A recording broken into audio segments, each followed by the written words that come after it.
What are those?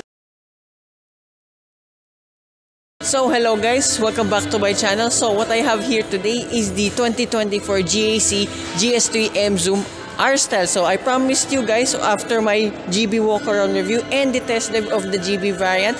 So finally I get the chance to drive this R-Style variant. So there's a lot more changes than usual. So I was expecting like just here for the kits and more stuff done too in the interior.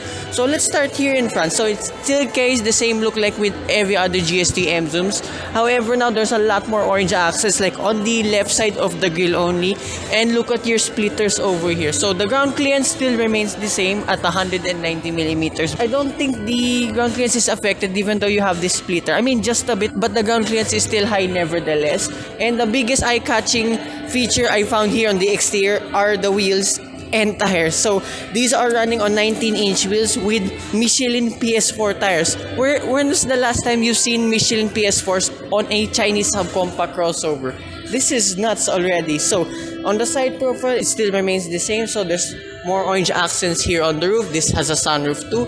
And then here on the C-pillar, there's a black part with orange accents with a somewhat floating roof design. And most of the side profile is still somewhat the same. There's cladding here and there and more of the gloss black trims here too. So powering this thing too, it's still the same, a 1.5 liter turbocharged 4-cylinder engine with 174 horsepower and 270 Newton meters of torque. So like all GS3 Emzooms too, this one is mated to a 7-speed wet type dual clutch transmission. However though, I've seen some of the reviews and some of the people I've talked to who've driven this GS3 Emzoom. There's a little bit more tuning done with this R-Style variant compared with the GB variant. So I already praised the GB variant a lot already on how it drives. So this could be a little bit more extreme to drive. So let's find out in a bit. So here now at the rear of this GS3 Emzoom R-Style variant, you have your R-Style badge now. And look at this diffuser. You'll be the judge if this is real or not. However though, it makes up for it. You have real twin exhausts. I heard this sounds really good. So remember, unlike with the GB variant, this has an electronic tailgate. Remember what I've driven specifically, that was a Chinese spec top of the line model. So this R-Style 2, fun fact, so we were the first overseas market to get this variant of the GS3 Emzoom. So open this tailgate up. So everything remains exactly the same with your boot space, with the seats up and with the seats down. So underneath you have a space saver. Whoops. Donut type tire. It's no longer Michelin sadly, but it's fine. And the floor too is adjustable, so you can adjust the height like with the GB, so there's no more load dip whatsoever. So that's about it here with the exterior. Let's check out with the interior. There's actually more changes.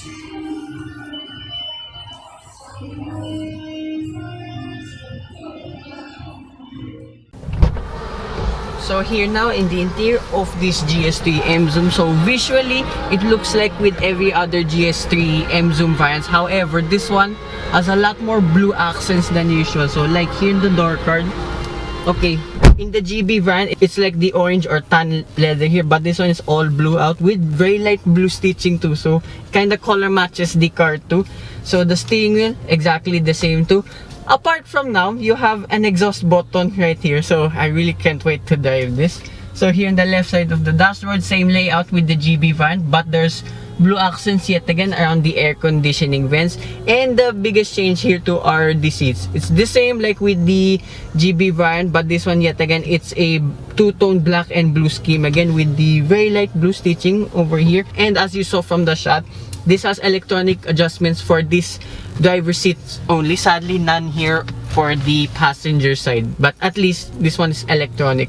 So you still have your 10-inch infotainment system with Apple CarPlay and Android Auto. So it is exactly the same like with the GB variant, albeit now you have Sport Plus mode now here. So I'm gonna try it out later. I'm getting excited. So anyway, I'm getting carried away. So here in the center console, same layout too. You have your cup holders, your toggle gear shift, wireless charging pads, and then air conditioning buttons right here below the vents. So what I like to with these Emzooms, in all of them in general, you have buttons here for your climate control, but you can actually do it too in the infotainment system. So I don't mind having to operate the climate control either in the infotainment system or here in the button. So at least there's backup just in case. So further down below, you have a 12-volt socket, USB port, and a USB-C port, and along with more storage underneath. And then here, center console, Okay, decent enough of space, and my favorite feature too, like with the GB, there's no clip here whatsoever, so it's just rubberized over here, so you can just open it whenever you want. And the biggest change too compared with the GB variant is the panoramic sunroof. So remember, yet again, a lot of you commented on my GB test drive review. That was a China spec top of the line model. So remember, the Philippine spec does not have sunroof whatsoever. So please take note of that. And the controls for the sunroof are right here along with your LED lights. So what I did not talk about too in the GB van. So the GB van and this R-Style are equipped with DTS speakers. So I know this brand for a long time. So I'm surprised this brand still exists. So let's try it out later too if I don't get copyrighted. Anyway, so yet again, my big nitpick with this, well, actually all the GS3 Emzooms in general, there are no paddle shifters, sadly. But I've driven this already, the GB, so hopefully this will make up for it with their tuning, as everyone says. So that's about it here in front of this GS3 Emzoom. So the rear seats too, okay, it's the same color scheme, black and blue.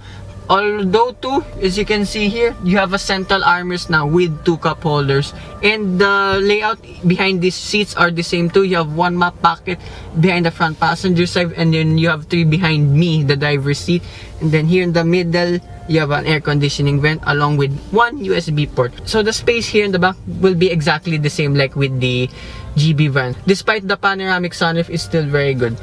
So yeah, that's about it here with this GS3 Emzoom R-Style. Let's go for a drive. So finally driving the Emzoom R-Style variant. So okay, I am literally in sport mode, and yeah, same characteristics with the GB brand. So it kind of wants to lurch forward immediately, and then here Sport Plus mode. Oh wow. Okay. So I kind of understand now what the reviews are saying, that there's a little bit of tuning difference between the GB and this R-Style brand, even though they have the same gubbins here and there. Yeah, I can tell now this tends to be, yet again, hence the name, tends to be more on the sportier side of things. Not to my surprise though. And then there's like few more additions here, like in the instrument cluster and here in the infotainment system, since as well this having Sport Plus mode. So Sport Plus is actually crazy, so I'm gonna put it back for now to sport mode. So once the road clears up, we can put it back to Sport Plus. Having driven the GB middle trim, the China spec one, let's not forget, yesterday, actually I kind of got used already to the dual clutch transmission. So once you get used to it, it's actually not too bad. Of course, yes, you still feel the surging forward here and there, but then again, it's not so bad once you get used to it. So here, Sport Plus mode. Oh my gosh. Right. Wow. That's nuts. So I love also when it's in Sport Plus mode, there's a little bit more information here on the infotainment system. So suspension wise, okay, it feels exactly the same. Although now I will say there's a little bit way more tire noise than usual. Remember, these are running on Michelin PS4 tires, so this is literally like sports car tires for what? Sports cars, supercars, hence the name. Yeah, although the handling, Eco, Comfort, Sport, and then now Sport Plus steering feel now is much heavier than usual. And then here, look, from auto hold and then slowly pressing the throttle there, it's not surging forward and on how I experienced it in the GB variant yesterday. And yeah, this is actually pretty good. I kind of see the performance now. That's why it's being compared a lot with the Geely Coolray. So here in the infotainment system, comparing only with the GB brand, that has ambient lighting, but this one has multicolored ambient lighting, so you can set any color whatever you want. So knowing me, I'll put it in just in red. And then you can actually just discover now, so you can adjust the side mirrors here on the door, and then here yet again in the infotainment system. So I find this GS3 Emzoom really fancy with all the ergonomics. So remember what I said earlier in the showroom, that you can control the air conditioning here in the buttons or here in the infotainment system. So same story like with the even the windows and the side mirrors. I don't mind it's being high-tech here like with modern cars, but at least there's some backup just in case only. So to activate the sport exhaust note, you have to be in sport plus mode. Not to my surprise, but surprising, the sound is really good.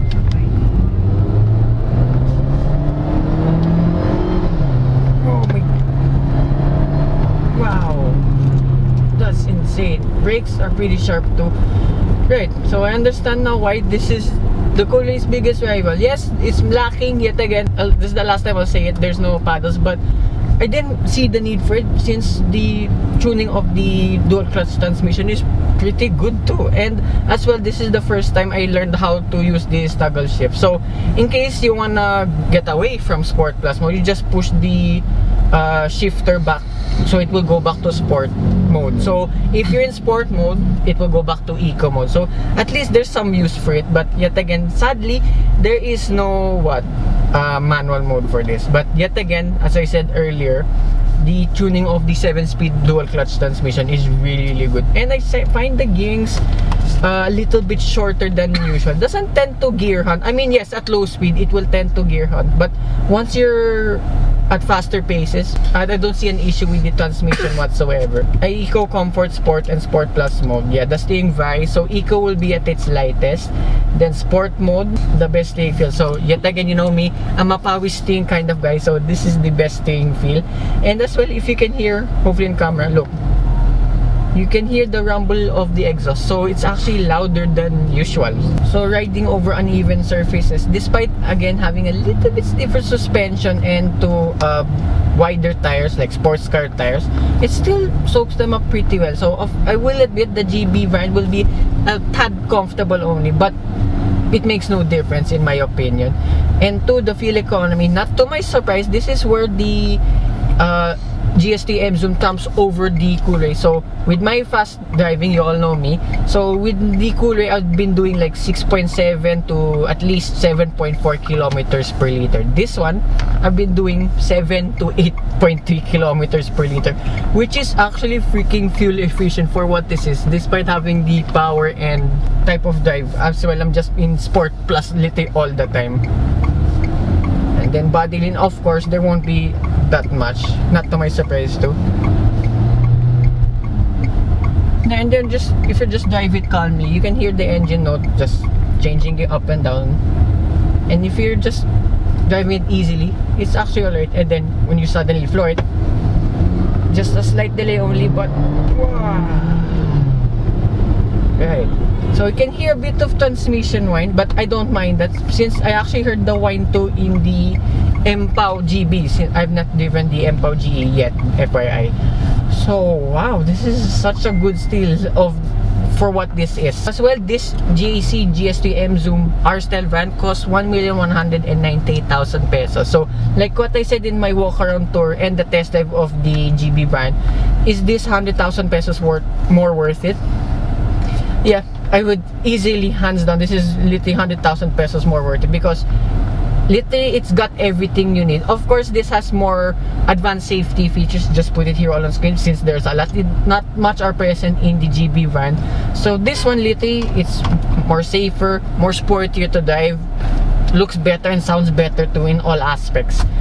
Right. As well, comparing with my ever favorite subcompact crossover of all time, I think I may have found a new favorite. Yeah, this GS3 Emzoom is such a good car. So hopefully I can do a comparative video soon of both of these cars, because right now these are the best subcompact crossovers in their segments. So yeah, that concludes my test drive review of this GS3 Emzoom R-Style van. I'd like to thank everyone here at GAC Motor Pasig, to Sir Jhonel Escalante. His contact details will be in the description down below. So hope you guys like and subscribe, and I will see you hopefully with the base model review of this GS3 Emzoom and another base model review coming right up here at GAC Pasig. Bye bye.